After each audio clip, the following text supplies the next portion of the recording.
Estou gravando aqui. Estamos falando de louvor e adoração. Esta palavrinha que é tão comum na boca dos crentes, mas muitas vezes tão mal interpretada, não é verdade? E nós já começamos falando do texto de João capítulo 4, lá em que Jesus conversa com a mulher samaritana, e ele fala um pouco sobre adoração, né? E você vê que a mulher estava lá, caçando o sapo lá, não estava entendendo nada que ele estava falando e tal. E ficou aquela conversa meio de maluco, assim, ela foi embora falando, é o Messias, mas nem sabia o que estava falando. E a gente hoje tem um olhar muito mais, a gente pode ter muito mais clareza do que aconteceu naquele momento, e a gente vai esmiuçando esse texto. Ele é o texto base nosso aqui, e é por isso que a gente estuda adoração e louvor, porque Deus procura adoradores e verdadeiros adoradores, sinal que existem falsos adoradores, né? Deixa só eu fazer um negocinho aqui, porque eu tô gravando a Ivy. Tá aparecendo só a cara dela aqui na gravação. O que eu fiz aqui? Peraí. Gallery View. Speaker View. Som testando. Eu não sei o que eu arrumei aqui. Vou deixar Gallery, então todo mundo aparece. Beleza. Então a gente já entendeu que louvor não é o momento da liturgia do culto onde a gente canta ao Senhor. Isso também é louvor, mas não é só, né? Louvor é elogiar, é honrar uma pessoa, não necessariamente Deus. Então, louvor pode ser a uma pessoa, sim. E a gente faz isso também através da música, mas principalmente através do nosso modo de vida, do nosso estilo de vida. Então, adorador é a característica da pessoa que vive adorando. Assim como vocês não estavam só a isso, mas a gente aprendeu que a gente não é mais pecador. Gustavo, como assim, cara? Eu ainda peco. Esse sufixo or, ele denota profissão. Jogador, professor, ou uma prática constante, o leitor. Enfim, nós temos o pecado como um erro de alvo. Isso não faz mais parte do nosso modo de vida. Então, a gente pode dizer que a gente não é mais pecador como profissão. A gente tem o pecado como... Ô, Glaucio, você pode mutar seu microfone, que está dando uns estalos aqui, por favor. A gente tem o pecado, obrigado, como algo que acontece esporadicamente, como um erro de rota, né? Por isso, sim, a gente pode dizer que somos adoradores, porque a gente busca ter um estilo de vida alinhado com o Senhor. O nosso coração procura estar alinhado com o jeito que o Senhor estabeleceu que as coisas fossem, não só quando a gente canta, mas no jeito de tomar as nossas decisões e tal. E a gente falou umas coisas aqui também, mas a gente vai falar tudo meio que de novo hoje, outros textos, mas a mensagem vai ser praticamente a mesma. Então, nem preciso contextualizar muito, porque a gente vai meio que citar de novo as mesmas coisas. Então, a gente já viu que essa forma de elogiar ou de honrar ao Senhor não é apenas, então, com palavras, mas sim com atitudes, está muito mais ligado a 24/7, o jeito que a gente vive a vida, do que o momento do culto. Então, eu peguei aqui uma definição em que vida de louvor, então, essa pessoa que é um louvador, vamos dizer assim, que tem a profissão de louvar ao Senhor, é uma pessoa que vive uma vida consagrada, que elogia e glorifica e exalta o Pai e corresponde à expectativa e ao chamado que Deus tem, andando de acordo com os seus princípios. Então, basicamente, é tomar as decisões da nossa vida, as escolhas da nossa vida, na nossa profissão, nos nossos relacionamentos, naquilo que a gente compra, naquilo que a gente vende, na onde a gente gasta o nosso dinheiro, pensando a respeito de como eu estou, como isso se relaciona ao Senhor. Será que eu estou adorando a Deus no meu trabalho, as pessoas que eu atendo, as pessoas que eu forneço, das pessoas com quem eu compro? E aí, o que que faz a gente dar glória a Deus? Eu queria pensar isso com vocês, né? a Efésios a gente leu, diz que a gente tem que ter uma vida que dá glórias à graça de Deus. Depois a gente vai ler de novo esse versículo. Mas pensa assim comigo, o que que faz você dizer, puxa, cara, glória a Deus por isso? Nossa, graças a Deus. O que que te faz dar graças? O que que te faz dar glórias? Talvez você está precisando de uma cura, né? Você está, sei lá, com um problema de saúde e de repente você descobre que você foi curado. Então é um motivo de você dar graças a Deus, glórias a Deus. Talvez você não tinha dinheiro para pagar uma conta e ou sua conta foi paga, o seu débito foi tirado, ou alguém pagou para você, então você fala, meu Deus, graças a Deus, né? Talvez você estava muito atribulado assim no seu trabalho e de repente uma pessoa falou, não, daqui que eu divido com você, eu faço, não vai dar tempo de entregar. E você fala, meu Deus, graças a Deus, provisão divina, né? Ou então você estava muito emocionalmente atribulado e uma pessoa te ouviu e você dá graças a Deus porque essa pessoa gastou o tempo dela e os ouvidos dela para te ajudar, né? Então, sempre que existe uma necessidade e essa necessidade, quanto mais latente e ela é suprida, você tira uma carga de você e você fala, graças a Deus, glória a Deus. Então, a gente viveu uma vida que glorifica ao Senhor nada mais é do que a gente promover nas outras pessoas esses momentos. Então, se para você dar graças a Deus é um momento que você estava precisando de uma carona, e alguém vai lá e te deu uma carona, então quando você der uma carona para alguém que está precisando, você está promovendo graças a Deus. Se você precisava de pagar uma conta e graças a Deus hoje você não precisa mais, porque você é amplamente suprida, então você arcar com a conta de alguém que estava precisando é motivo dessa pessoa dar graças a Deus. Se você pode e deve orar por uma pessoa para que ela seja curada, ou uma pessoa que não dormia passasse a dormir, é motivo de dar glórias a Deus ou graças a Deus. É o motivo dessa pessoa dar glória e graças a Deus. E se não funcionar, a responsabilidade não é sua, porque você fez a sua parte, que era orar, porque às vezes a gente ora e não acontece, né? Todd White, que é aquele americano dos dread lá, ele falou que orou, sei lá, 800 vezes antes de acontecer a primeira cura com ele. Então a gente faz a nossa parte, que é orar. Mas o que eu estou dizendo é, aquilo que te faz dar glórias a Deus e graças a Deus, pense aí num momento de necessidade que foi suprida e que essa necessidade foi sanada, né? E você deu glória a Deus. Então pensa como você pode promover isso para outras pessoas, né? Escutando alguém que está muito atribulado, atendendo alguém de alguma forma, enfim, que isso possa tocar você. E é engraçado porque quando a gente é atribulado em uma área, aquilo passa aquilo passa a tocar mais a gente no mundo, né? Vamos ver se eu te dou um exemplo. Então, se você tem uma pessoa, que você conhece uma pessoa que já passou por uma dor muito grande por causa de uma situação de doença, quando você vê uma outra pessoa passando, sofrendo com alguém da família, você se compadece de uma maneira diferente, porque aquela dor é a sua dor também. Então, eu acredito que Deus também usa essas situações para sensibilizar e mover e motivar a gente a realizar esse tipo de coisa, né? Estou falando isso porque eu tive contato com um cara esse sábado que tem uma doença que eu conheço muito bem como é, porque já sofri muito com uma pessoa da família que tem essa doença. E as pessoas meio que não deram muita bola assim para ele. A gente estava num lugar assim e a pessoa estava incomodando a gente de certa forma. E eu sinceramente, eu não sou uma pessoa que se compadece fácil. Eu sou uma pessoa pouco empática. Eu peço ao Senhor para me dar mais empatia. Mas eu me compadeci daquele cara por causa de eu ter alguém na minha família que tem algo assim.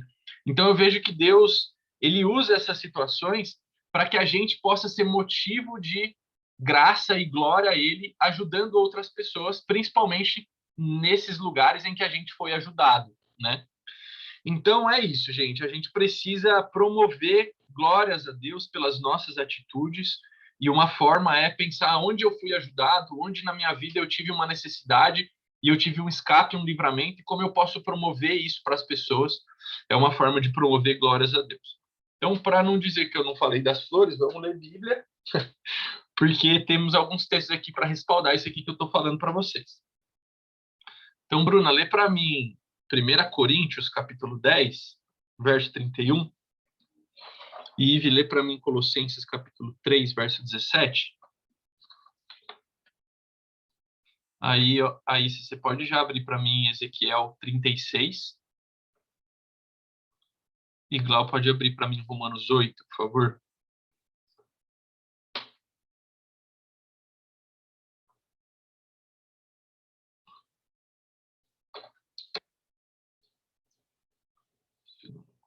Se puder, né, Glau? Se você está na estrada, não dá, né?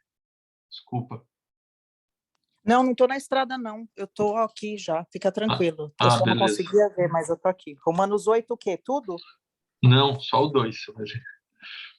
Tá. Mas peraí, vamos na ordem aqui. Deixa eu abrir 2 Coríntios, que eu vou ler aqui. Capítulo 3. Vai lá, Brooks. 1 Coríntios 10, 31. Portanto, se vocês comem, ou bebem, ou fazem qualquer outra coisa, façam tudo para a glória de Deus. Obrigado. Então, não é só quando eu estou lá na igreja e quando eu estou atuando no meu ministério lá da justiça social, por exemplo, que eu estou entregando cestas básicas, mas em todo tempo eu preciso pensar, ter essa consciência, né? Isso a gente chama de consciência de reino ou consciência de propósito, né? Imagina você que Paulo fala assim que o morrer para mim, o viver para mim é Cristo e o morrer é lucro. E aí ele fala, eu preferia até morrer e estar com Cristo, mas por causa de vocês eu vou ficar. Isso é consciência de que existe um chamado para nós, né? Um propósito de fazer as coisas e viver a vida em função desse propósito, né? Lê para mim Colossenses 3,17 aí. 3:17.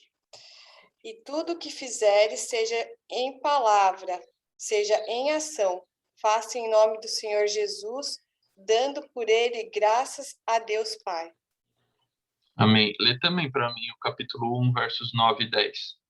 Então, tudo que a gente faça, seja em palavras ou em ações, precisa dar graças a Deus. 1, 9 e 10. Versos 9 e 10.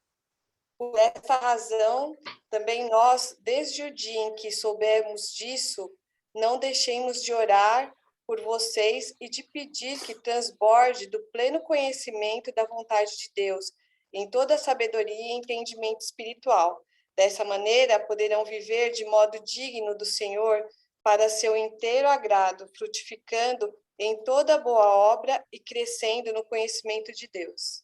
Então, Paulo está orando aos Colossenses, dando graças a Deus e pedindo ao Senhor que eles tenham entendimento e conhecimento e que eles cresçam no Senhor, para que eles possam entender aquilo que eles já têm, né, no conhecimento de Cristo, e que daí eles possam viver uma vida que está à altura do seu chamado. Paulo vai falar isso, modo digno do Senhor. Então, quando a gente nasce de novo, junto com o mapinha, que é o caminho de volta, que a gente estava indo para o inferno, que a gente vira meia volta, junto com isso, Deus já dá para nós, na nossa mala, uma série de funções aí, né? A gente já se torna sacerdote, né, do reino, a gente já se torna embaixador, a gente ganha uma série de funções, a gente tem algo a fazer e todas as nossas ações, palavras, precisam estar de modo digno do Senhor. Porque, afinal de contas, a gente passa a ser representantes, né, de Deus, a gente passa a ser representantes desse reino. O reino, a gente adentra o reino espiritual quando a gente nasce de novo, e esse reino tem novas regras, né? Esse reino tem uma forma de ver o mundo, esse reino tem um jeito de ser, né? No mundo espiritual, no nosso reino, Aquele que ganha é aquele que perde, né? Aquele que multiplica é aquele que divide. É um reino de ponta cabeça. A gente precisa entender sobre isso. Por isso Paulo vai falar que vocês sejam cheios do conhecimento de Deus para viver de modo digno do Senhor, para viver à altura desse chamado aí, dessa cultura desse reino. Aí a gente chega num ponto e fala, Gustavo, beleza, cara, eu já entendi que eu tenho que viver e tal, só que eu não consigo.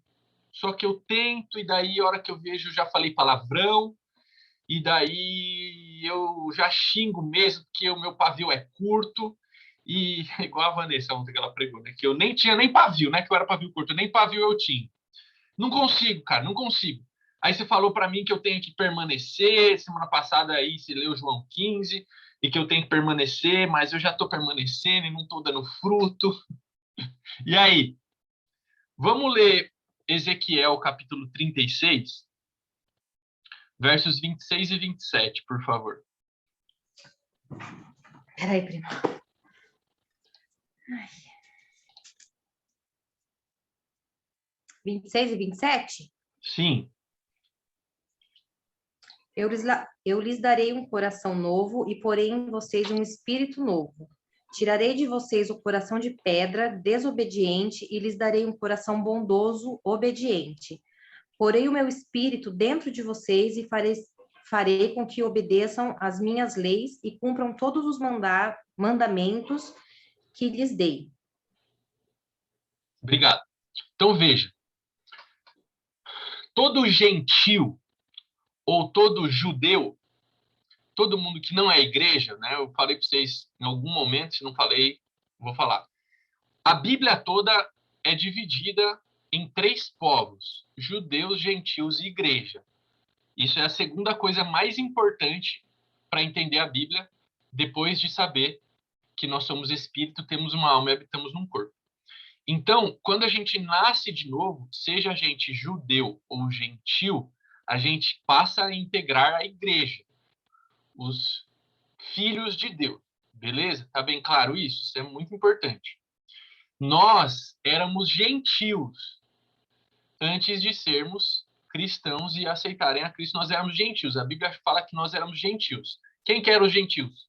Todo mundo que não era judeu era gentil. Toda outra religião, não era religião judaica, era gentílica. Então nós éramos gentios. E aí esse texto de Isaías, de Ezequiel, perdão, vai dizer assim: não dá para vocês me obedecerem, porque o espírito que está dentro de vocês é um espírito morto, e o coração que está dentro de vocês é um coração de pedra. Nem que você queira me obedecer, você não vai conseguir, meu filho, porque a lei estava escrita em tábuas de pedra. Não tinha como a gente obedecer. A obediência, todo o Antigo Testamento, quando as pessoas tentavam obedecer ao Senhor, era de fora para dentro. Eram pessoas mortas, desconectadas de Deus, podres, tentando obedecer a Deus. É por isso que não era a lei que salvava, porque se fosse a lei que salvava, ninguém seria salvo. A lei era só um aio, Paulo vai falar, era só um jeito de escorar as pessoas, de ajudarem ela a tentar se manter próximo. Mas o que salvava era a fé, sempre foi. Sempre foi a fé. Em algum momento a fé na promessa, como foi para Abraão. Em um outro momento a fé em que viria o Messias. E agora é a fé em que Jesus era o Messias e veio em carne, ele era o Filho de Deus. Mas sempre foi a fé, nunca foi a obediência. Por quê? Porque se fosse obediência, ninguém seria salvo. Absolutamente ninguém conseguiria seguir todos os mandamentos. Então, Deus está falando através do profeta Ezequiel: querido, você não consegue me obedecer. Só que vai chegar um tempo onde eu vou trocar o seu coraçãozinho podrinho de pedra e vou botar um coração de carne. E eu vou trocar o seu espírito, eu vou fazer assim, ó, e seu espírito vai nascer de novo, ele vai ser reconectado com a fonte e você vai poder receber o meu espírito em você. Ele fala essas duas coisas: eu vou te dar um novo espírito e você vai receber o meu espírito. Pergunto a vocês, essa profecia já foi cumprida? Sim ou não? Isso mesmo, em mim sim, a Bruna falou. Exatamente. Em quem não aceitou a Cristo, ainda não. Em nós já, porque quando a gente aceita Cristo, o nosso espírito é recriado, não é isso? A gente é enxertado na videira, a gente não era para estar naquela videira, mas a gente é enxertado na videira. Pensa um bonsai, Deus vai lá e faz um cortinho assim, dá uma colada com cuspe e enxerta a gente na videira. E a gente passa a tomar da seiva bruta que era para os judeus, para os filhos, inicialmente, e a gente é enxertado nessa videira. Só que agora a gente consegue obedecer ao Senhor, porque não é mais de fora para dentro, é de dentro para fora. Existe um novo coração capaz de obedecer ao Senhor. Eu vou ler aqui para vocês, 2 Coríntios 3, 2-3. Fala assim, Paulo falando aos Coríntios: vós sois a nossa carta viva, escrita em nossos corações. Então, lá no Antigo Testamento, Ezequiel, ele fala, a lei estava escrita em pedras. Agora a lei está escrita nos nossos corações, conhecida e lida por todos os homens, sendo manifestos como cartas de Cristo, ministradas por nós e escrita não com tinta, mas com o Espírito do Deus vivo, não em tábuas de pedra, mas em tábuas de carne do coração. Então aqui já deixa claro que o coração de pedra não existe mais, que o coração agora é de carne. Então a primeira parte da profecia, que diz que ele nos daria um coração de carne, já está cumprida aqui. A lei que era escrita em pedras está escrita agora no nosso coração. Então a gente pode, de dentro para fora, obedecer ao Senhor, porque essa lei já está dentro de nós, não mais de maneira paliativa, forçosa, onde a gente fica truncadamente tentando obedecer uma lei, mas existe algo dentro de mim que me ajuda a seguir ao Senhor. Lê o verso 2 aí, Glaucio, de Romanos 8, por favor. Porque por meio de Cristo Jesus, a lei do Espírito de vida me libertou da lei do pecado e da morte. Obrigado. Então, gente, existia em nós e continua existindo, de certa forma, a lei do pecado. Algo que nos puxa a fazer o que é mal. Algo que nos faz gritar quando eu bato o dedinho no canto da mesa. Algo que nos faz querer pegar uma arma e dar na cabeça do rapaz que bateu no seu carro no farol. Algo que nos faz agir pela natureza carnal, que a gente ainda está preso nela até o dia de Jesus. Existe uma força natural que nos puxa para isso. Mas Paulo vai dizer, por causa da lei do Espírito de vida, você foi liberto da lei do pecado e da morte. O que significa isso? Que eu não tenho mais vontade de pecar? Que eu não tenho mais vontade de xingar o fulano quando ele me fecha? Que eu não tenho mais vontade de brigar com os outros, que eu fui liberta da TPM? Não foi isso. Mas o que Paulo está dizendo? Que agora você consegue, se você se entregar ao direcionamento do Espírito, é possível obedecer. Antes não era. Nem que você quisesse, você não podia obedecer. Gálatas capítulo 5 vai falar, ande pelo Espírito e jamais satisfarei a concupiscência da carne. Se você for capaz de se entregar, de dar o controle da sua vida ao Espírito Santo, isso acontece paulatinamente, claro, um processo, a gente consegue não pecar. É Paulo que está falando, não sou eu. Existe uma lei que continua nos puxando a pecar, a xingar o cara no farol, mas existe uma outra lei maior do que esta que nos capacita a andar pelo Espírito. Gustavo, como assim, cara? É uma lei, mas ela continua funcionando? Imagina o seguinte. Qual é a lei? Aula de física da primeira colegial. Qual é a lei que está operando aqui? Alguém sabe? Qual é essa lei? Gravidade. Lei da gravidade, certo? Está operando aqui. E quando um avião voa, a lei da gravidade não está operando, porque o avião está lá e não cai. E daí?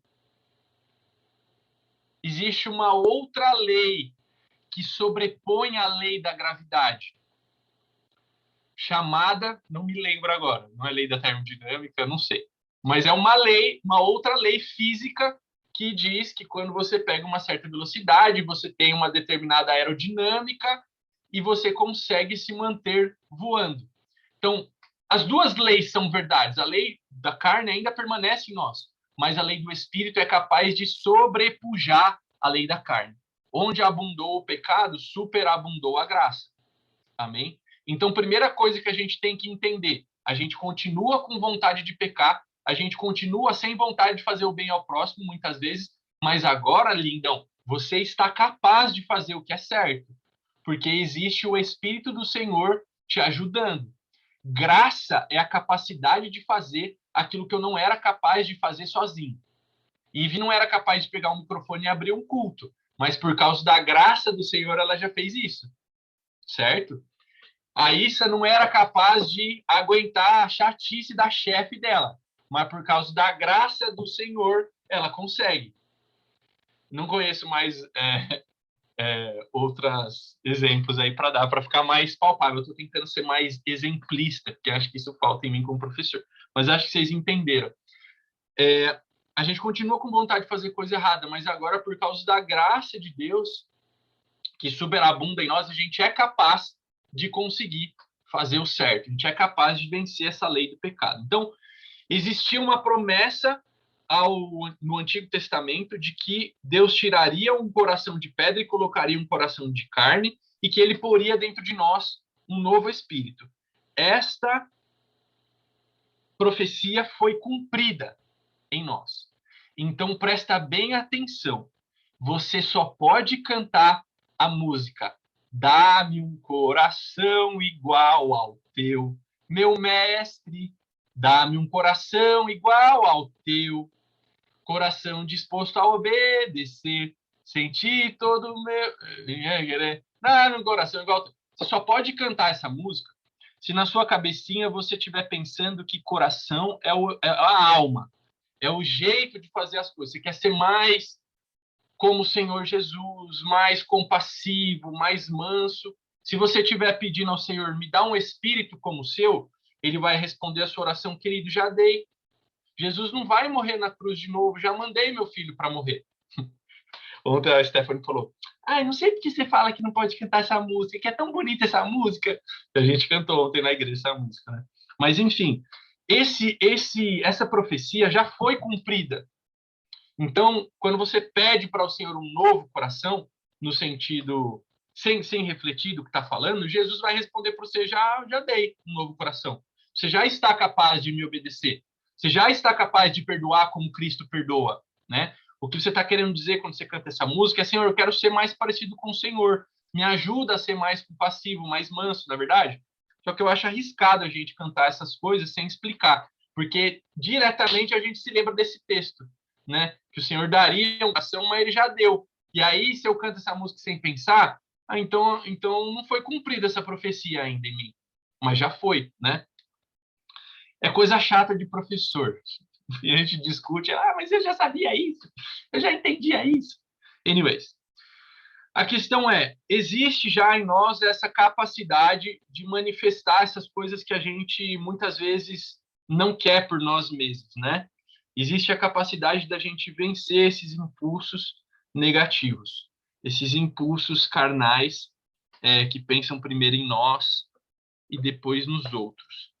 E vários outros textos de Paulo também vão dizer que nós somos morada do Espírito Santo, que nós somos casa de Deus, né? Então, Deus habita em nós através do Espírito Santo. Então, essa profecia foi plenamente cumprida. Vamos ler... Quem estava com... estou eu aqui, 2 Coríntios. 2 Coríntios, no capítulo 3, verso 18.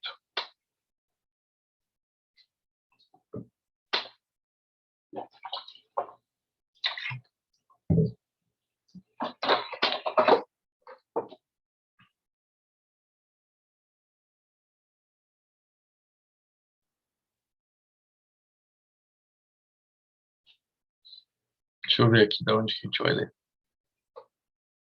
Vou só contextualizar que ele vai contar que Moisés teve o seu rosto iluminado quando ele subiu lá, e a gente usa esse texto para falar que o povo não queria ser sacerdote, né? Deus queria se encontrar com o povo falou, sobe lá você, Moisés, não quer subir não, né? E agora a gente é chamado para ser todos nós sacerdotes, a gente não é um povo, todo mundo distante de Deus e temos um representante. A gente não está mais longe de Deus do que o pastor está. Todos nós somos uma nação de sacerdote. Mas esse povo aqui, ele não queria estar face a face com Deus, que eles tinham medo. Moisés vai lá, se encontra com o Senhor e volta com o rosto brilhando, e ele se cobre com um véu. E aí as pessoas viam o rosto de Moisés brilhando através do véu. E aí Paulo vai dizer aqui aos Coríntios que por causa de Jesus, nós tiramos esse véu. Nós podemos contemplar a obra de Cristo face a face, né? E ele fala que esse véu ainda está colocado para o pessoal do Antigo Testamento, ou seja, os judeus, que leem a lei, mas não entendem que o véu já foi retirado. Então, eles não olham o Novo Testamento, ou seja, eles desconsideram o Novo Testamento, e eles não olham para o Antigo Testamento com os óculos de Cristo. Eles não veem a obra completa. O negócio para eles parou no Antigo Testamento, e por isso eles não entendem a obra toda. E aí nós já estamos com esse rosto descoberto. Só que ele vai falar que a glória do ministério antigo, onde Deus era capaz de iluminar a face de alguém, é muito, mas muito menos do que o ministério do Espírito, onde aquele que ilumina está dentro de nós. E aí eu queria ler com vocês o verso 18, que diz assim: mas todos nós, com o rosto descoberto, ou talvez a sua versão esteja desvanecido, ou seja, sem o véu, contemplamos como por um espelho a glória do Senhor. Somos transformados de glória em glória na mesma imagem, como pelo Espírito do Senhor. O que está dizendo aqui? Quando a gente se reúne com o Senhor no nosso quarto, por causa do Espírito Santo, e a gente contempla a glória de Deus, Deus, como o Senhor é grande, como o Senhor é maravilhoso. E eu falei para vocês o exemplo do prédio, né? Quanto mais perto a gente chega do prédio, mais a gente tem que olhar para cima. Isso gera em nós cada vez mais uma sensação de quão pequeno eu sou. E quanto mais a gente se submete a esse processo, mais parecidos com Cristo a gente fica, não é? Quando você olha para um espelho e você sai andando, talvez você se esqueça da face, de como é. Mas enquanto você está contemplando, você está olhando para aquilo. E como num espelho, enquanto você está olhando para a imagem, você está sendo transformado. Então, quando você se coloca diante do Senhor em um estado contemplativo, de adoração ao Senhor, no seu quarto, no seu secreto, você está sendo transformado na imagem do Filho.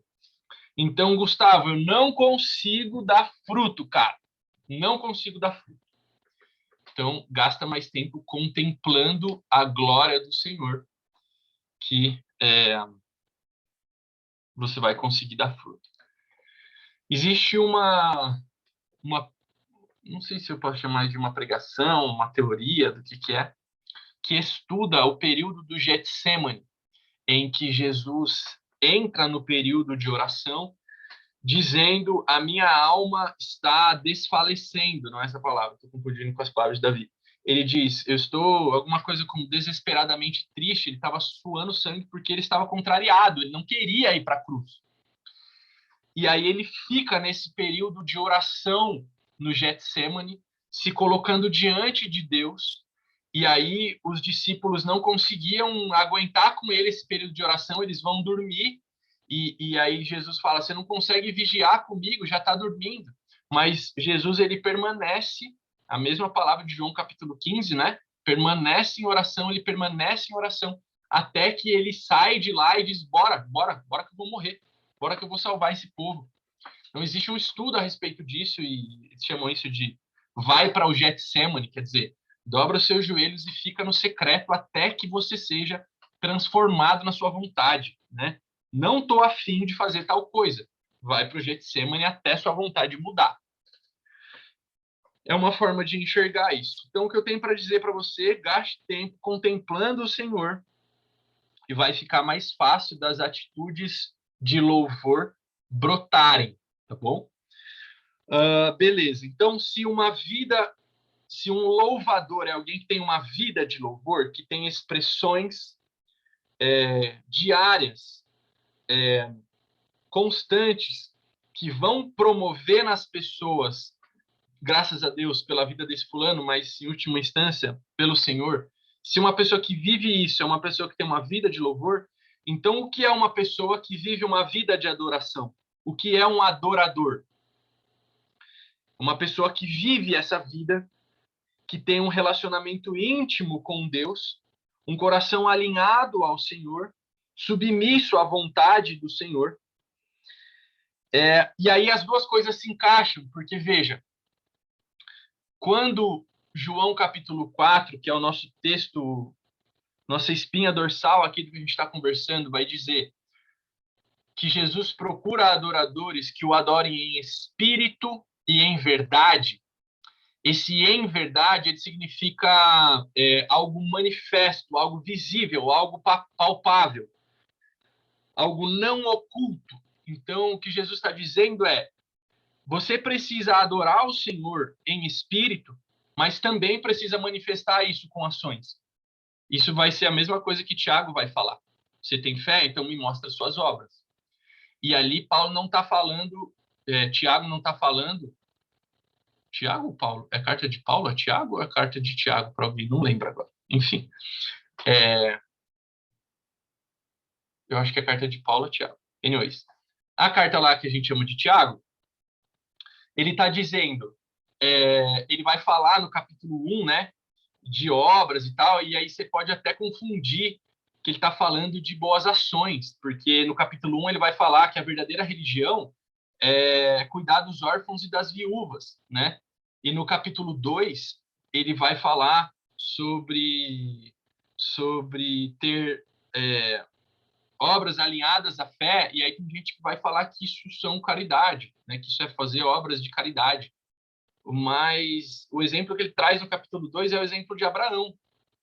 Eu não sei que Abraão fez obras de caridade, pelo menos a Bíblia não relata. O que ele está falando aqui é, se você crê dessa forma, você crê que Deus pode prover para você, então não tem problema você matar o seu filho. Porque se ele disse para você que você é pai de multidões, ele já te fez uma promessa. Se não for por meio desse filho, vai ser por causa de outro, ou ele vai ressuscitar. Mas se você crê, você tem obras correspondentes. Se você acredita que Deus é o Deus que Deus é o Senhor de todas as coisas, que ele é o rei, você precisa ter obras. Você precisa viver em função disso. Porque senão, eu acho que você não acredita. É o que Tiago vai falar.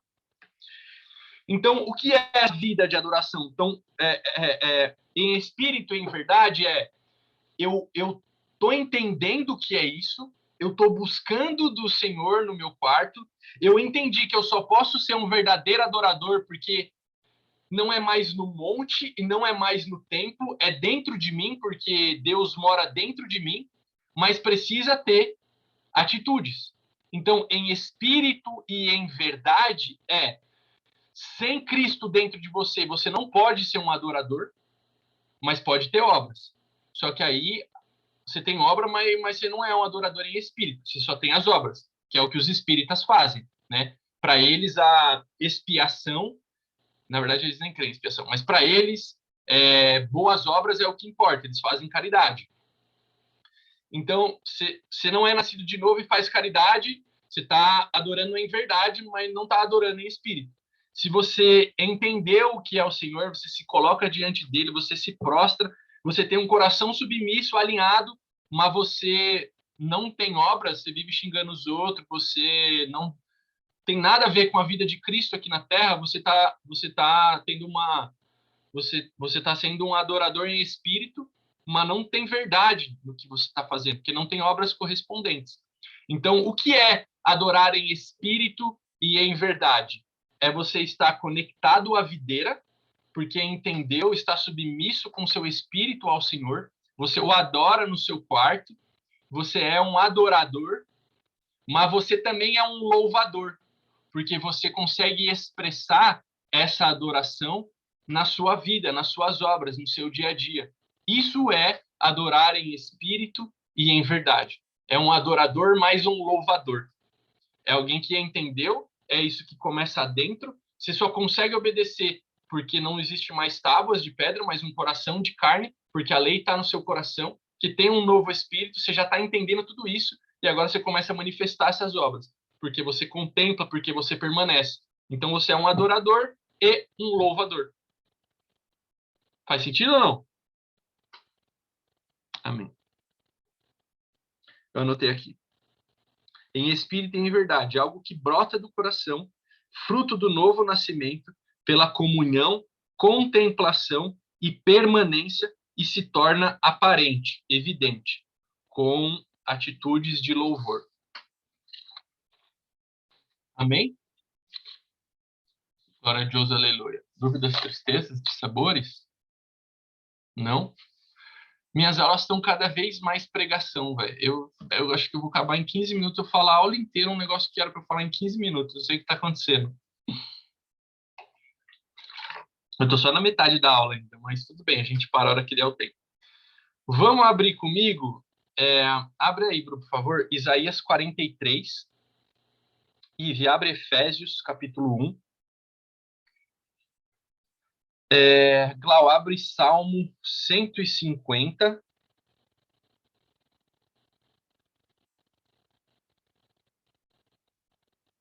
E aí abre Salmo 148. E aí a gente já para por aí.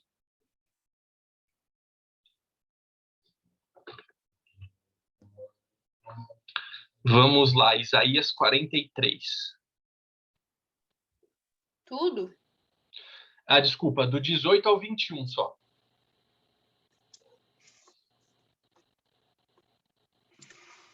Não fiquem lembrando das coisas passadas, nem pensem nas coisas antigas.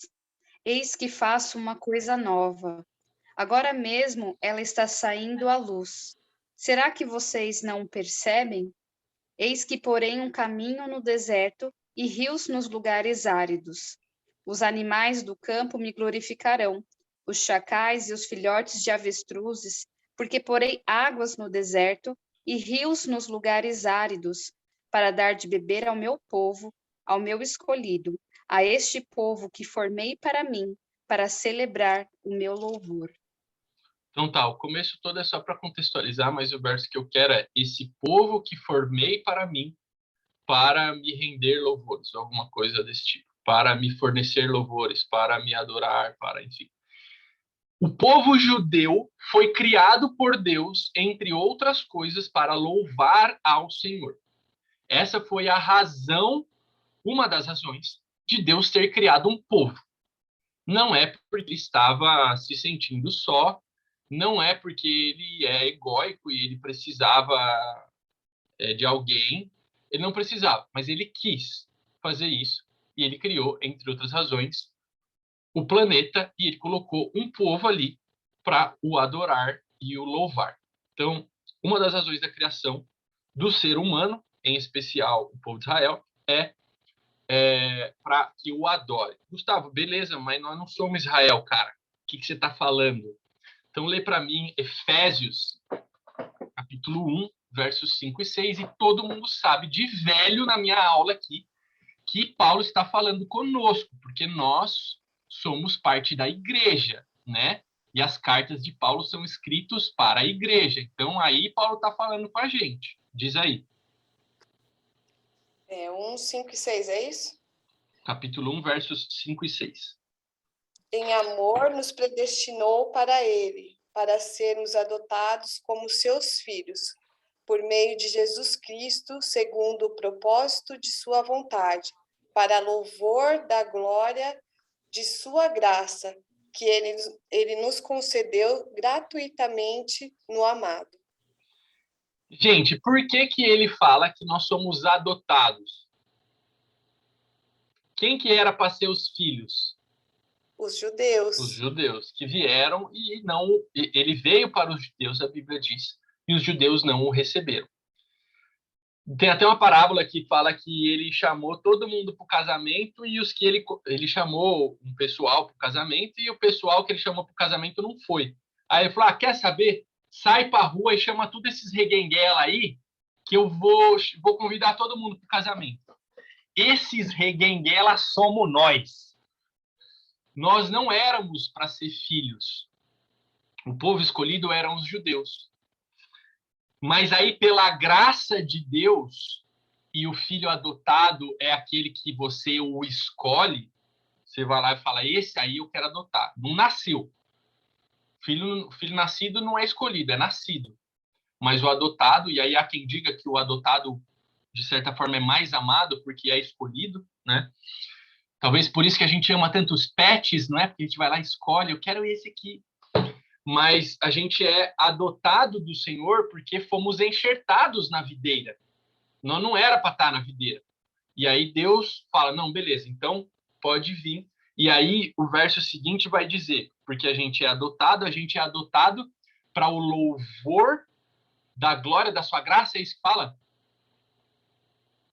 Vamos dissecar esse texto, diz aí. Para o louvor da glória, deixa eu achar. Para o louvor da glória de sua graça, que ele nos concedeu gratuitamente no amado. Então, o que é a graça? É o fato da gente ter sido incluído, né? Isso é uma graça, um dom que a gente ganhou, um direito que a gente recebeu. E aí ele quer que a gente louve a glória dessa graça. A graça de ter sido aceitos. Então, nós louvamos pela glória que existe na graça de ter sido aceito. Por isso a gente foi enxertado na videira. Pai, eu glorifico ao Senhor pela graça de estar no seu corpo. Dá para entender? É muita palavra uma em cima da outra, né? Mas o que eu quero destacar aqui com vocês, que nós fomos aceitos, enxertados na videira para dar glórias e graça ao Senhor. Do mesmo jeito que o Antigo Testamento, os judeus foram criados por Deus para louvar o Senhor, como o povo queria louvar o Senhor, nós fomos aceitos na videira, enxertados na videira. Olha, então, vou enxertar você, mas é para você dar louvor à minha graça e a graça que eu concedi você de entrar nessa família aqui. Então, nós também somos chamados por Deus para dar louvor. Isso é parte do porquê nós somos criados. Vamos ler agora Isaías 6, 1 a 3, por favor. Quem que tá? Glaucio? Isaías 6, 1 a 3. No ano em que o rei Uzias morreu, eu vi o Senhor assentado num trono... Nossa, eu tô lendo errado, não, tô lendo certo. Assentado no trono alto e exaltado, e a aba da sua veste enchia o templo.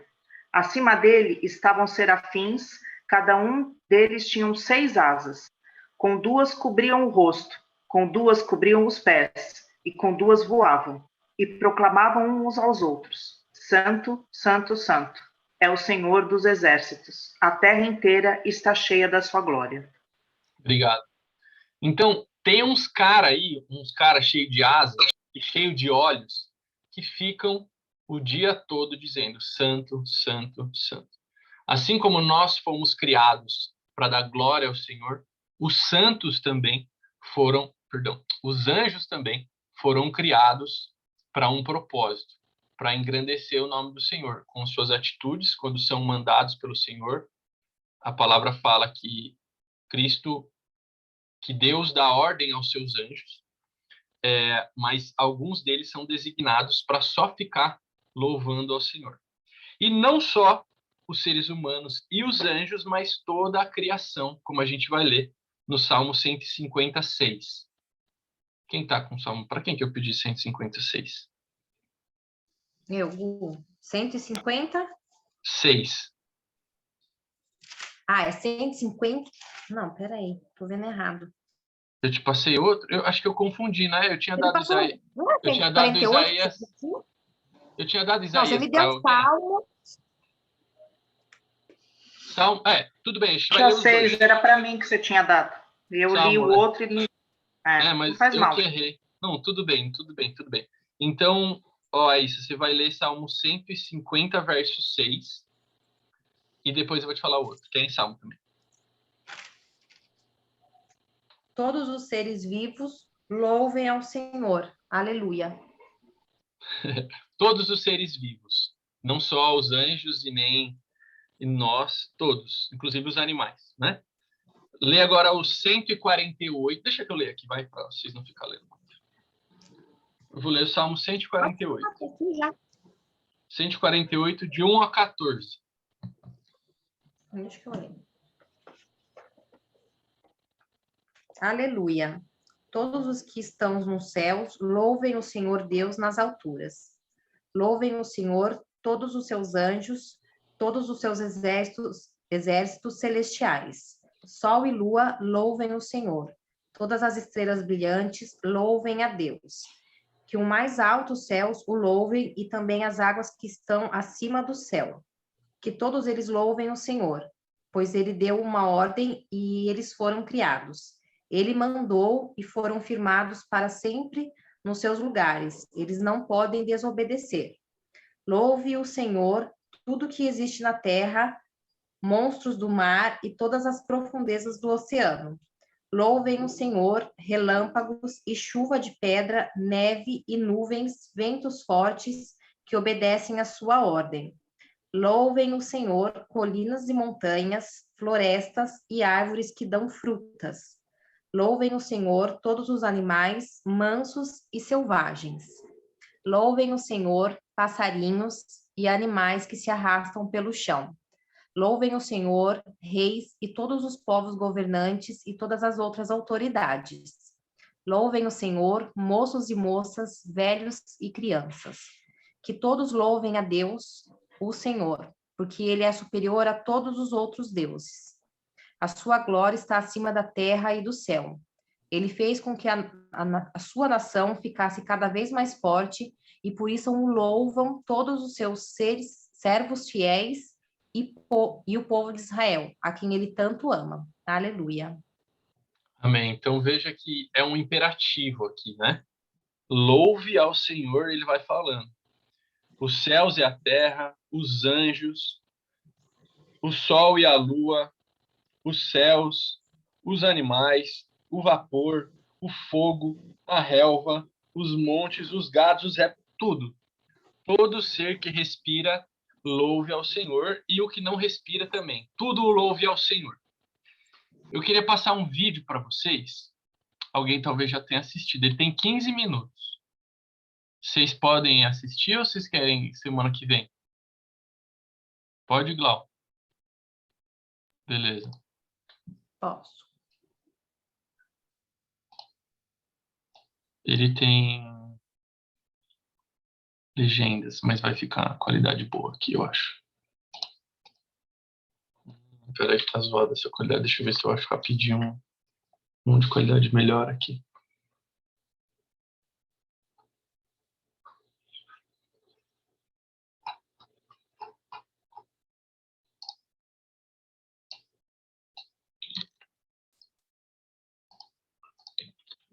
Vai desde os céus, astros e estrelas, aquele que tudo formou.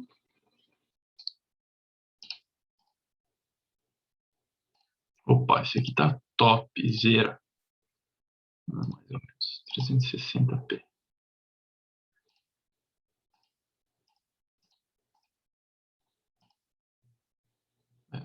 360.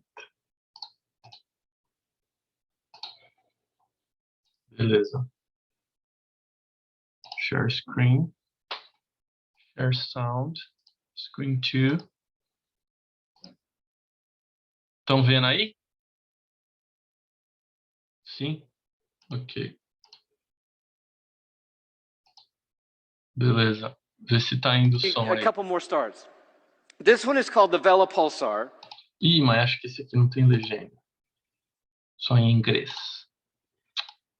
Saco. Sorry, gente, vai ter que ser o que é um pouquinho pior mesmo. Com a da legenda. I'll show you a couple more stars. This one is called Develop O som tá bom ou tá baixo? Ou tá alto? Dá para ouvir legal? Pulsar. And it's magnificent. It's 1,000 light years away. It's a highly magnetized neutron star. Right. It simply means this star exploded into a supernova, and in the case of the Vela pulsar, it collapsed back on itself in a magnetic entity, and as a pulsar, it began oscillating on its axis. This one oscillates 11 times a second on its axis. And that didn't seem to move anybody tonight, so I encourage you to, when you get back to the hotel, to oscillate 11 times a second on your axis, and you will appreciate the Vela pulsar in a different way. And as it is oscillating, you can see what's happening. It's shooting a radio frequency out of itself. And so not only do we have this amazing photograph, but we're determined to hear somebody speaking to us. And so through SETI and other highly advanced electromagnetic telescope programs, we're listening to the universe day and night. And I don't know if you know this or not, but when I say we, I mean we as in your tax dollars are paying large sums of money to build radio telescopes that circle the earth to continually listen to see if anybody out there is speaking to us. To date, we have not heard any intelligent life speaking back to us, but we have gotten something for our money, because when they aimed the radio telescopes at the Vela pulsar, this is what they heard. And this is what this guy does 24/7, day and night, 365 days a year. This is what, from 1,000 light years away, the Vela pulsar sounds like right now. This is it. Listen to this.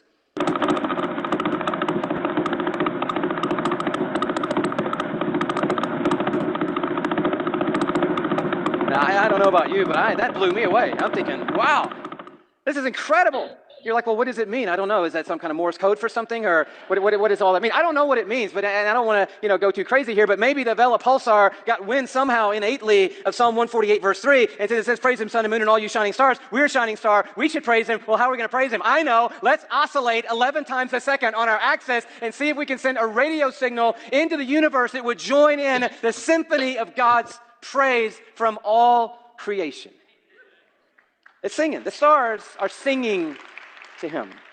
I recently stumbled on 47 Tuc. It's a beautiful cluster of stars. We'll show you the picture of it here. It's about 16,700 light years away from where we are. And you can see just this brilliant, it looks like he shoved a lot of diamonds together into a pile. It's an unbelievable number of stars there. Look at these. They blow up that central place right there. There are 12 of these super giant blue stars in there, but the things that are of interest to us tonight are these millisecond pulsars. 23 millisecond pulsars are there, and we've recorded 16 of them. And right now tonight, while we're sitting in this room, the 16 recorded millisecond pulsars in 47 Tuc are making this sound right now.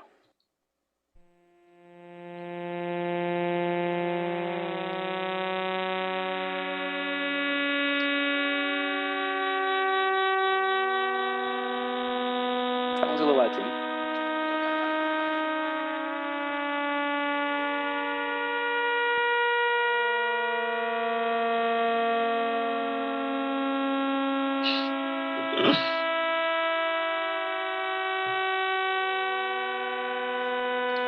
Tá muito alto aí o som? Não? Isn't that beautiful? Who knew? No, God has his own string section. Isn't that beautiful? And we just looked at 11 times a second pulsar and 16 millisecond pulsars, and you start seeing Psalm 48 come to life. But look down at verse 7. It says, praise the Lord from the earth, you great sea creatures in all deeps. Fire and hail, snow and mist, stormy wind fulfilling his word, mountains and all hills, fruit trees and all cedars, beasts and all livestock, creeping things and flying birds, kings of the earth and all people. So now he's bringing us in. We've got the heavens, we have the hosts, we have the stars, the sun, the moon, and now he says to the earth, and he names everything on the earth in some form or fashion, and then he brings in us, kings of the earth, verse 11, and all people, princes and all rulers of the earth, young men and maidens together, old men and children, let them praise the name of the Lord, for his name alone is exalted. His majesty is above earth and heaven. I love that he starts with you great sea creatures. We were in Hawaii a few months ago, and it was whale season there, and I was captivated by these giant beasts. And they seemed like they were putting on a show for us. They'd splash up and roll over and spout and blow, and it was beautiful. And as we were talking to some of the natives about the whales and asking all these questions, how do they get here every year, and how do they know to come to the same place to have their young, their offspring, and how do they know how to journey? And he said, oh, the whales, one of the main ways they get around is through the whale songs that they sing. And I got Psalm 148 all inside of me, and I'm like, no kidding, I'm sure they do. And so I got to figure out what the whales sing, and so I start doing a little research, and I go online to find the whale songs, and I just want to bring it to you because some of you live in Minnesota and don't even know where an ocean is, and so the whale songs could sound like this right here. Take a listen.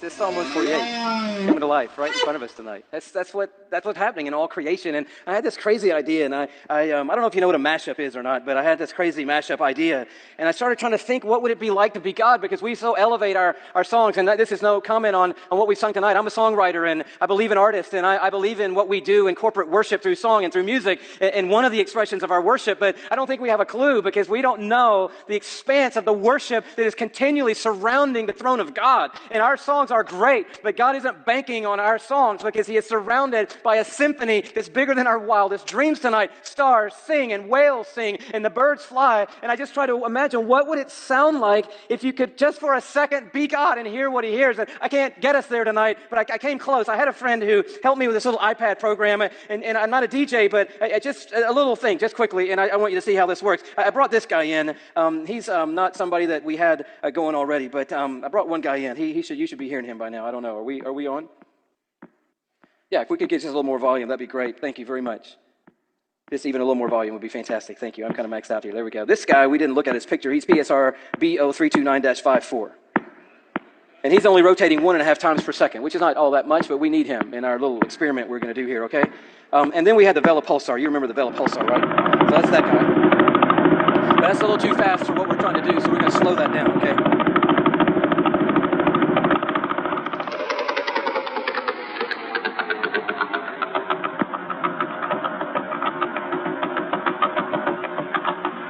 Now this is unedited.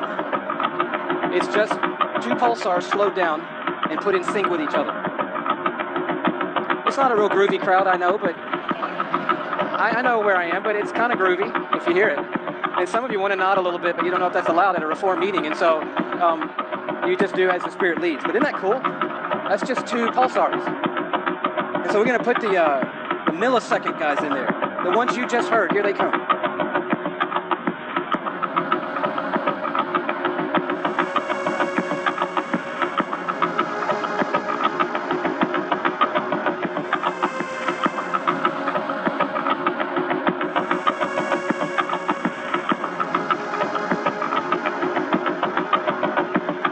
Whales? Okay, those same whales that you just saw, undoctored and unedited, here they come.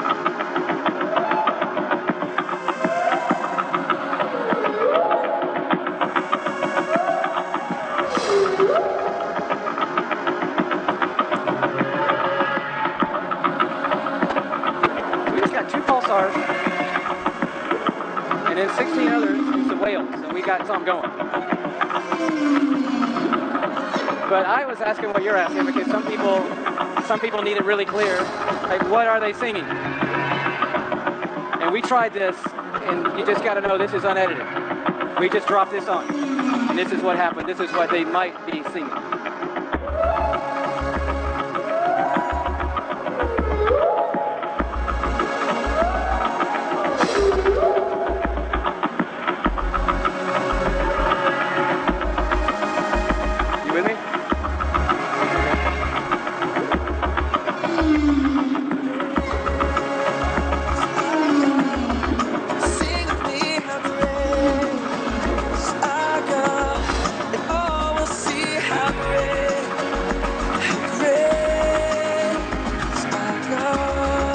along with Stars in Wales?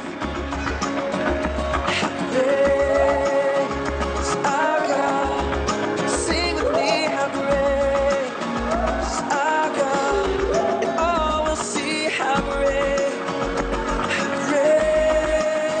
is our God. Sing it one more time, come on. Great is our God. Sing with me, how great is our God, and all will see how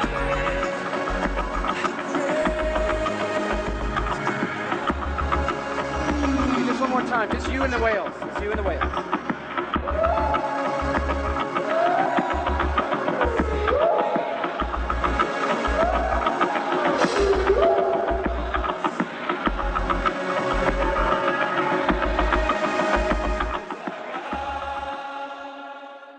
Wow, that's awesome.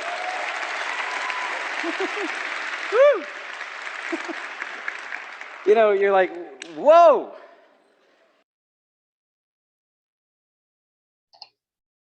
Sem mais palavras. Tenho que falar. Só orar. Pai, obrigado por esta noite, Senhor.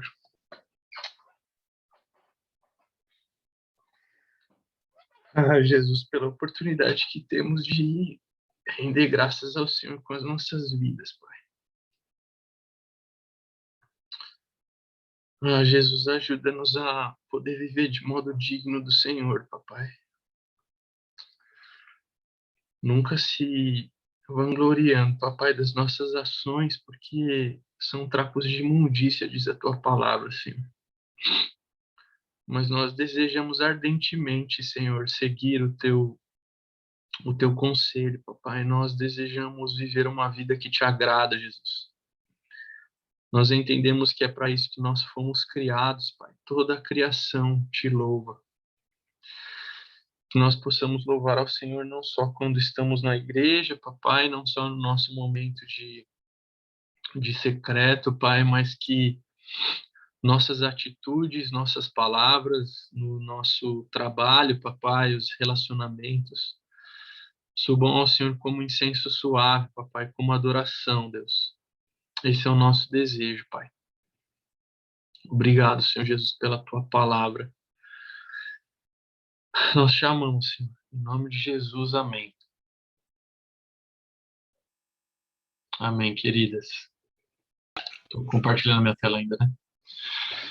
Glória a Deus. Comentários?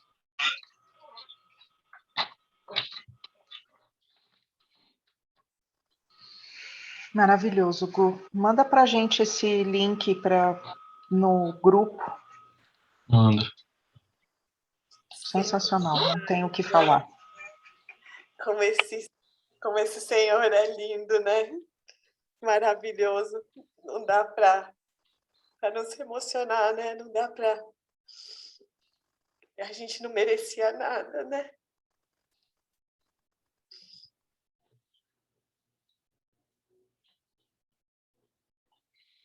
Amém. Vamos ficar cada um chorando na sua casa aí.